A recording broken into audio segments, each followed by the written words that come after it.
In the United States Congress, standing committees are permanent legislative panels established by the United States House of Representatives and United States Senate rules. Because they have legislative jurisdiction, standing committees consider bills and issues and recommend measures for consideration by the respective chambers. They also have oversight responsibility to monitor agencies' programs and activities within the jurisdictions, and in some cases in areas that cut across committee jurisdictions. Due to the permanent nature, these committees exist beyond the adjournment of each two-year meeting of Congress. Most standing committees recommend funding levels, authorizations for government operations and for new and existing programs. A few have other functions. For example, the Appropriations Committees recommend legislation to provide budget authority for federal agencies and programs. The Budget Committees establish aggregate levels for total spending and revenue that serve as guidelines for the work of the authorizing and appropriating panels. Committees also provide oversight of federal agencies and programs.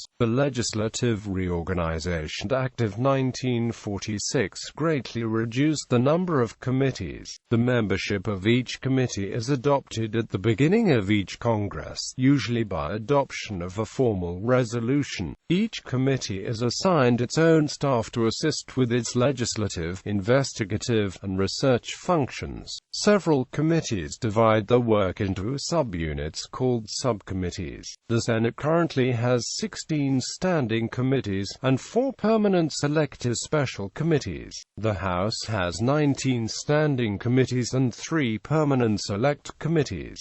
Committee sizes range from 6 to 50 members per committee. In the House, one person may not serve on more than 2 standing committees and 4 subcommittees at one time, though waivers can be granted to serve on additional committees. Also in the House Republican Steering Committee assigns Republican representatives to the committee, while the Steering and Policy Committee is in charge of assigning Democratic representatives to committees. The Senate follows similar procedures, with senators being limited to no more than 3 full committees and 5 subcommittees.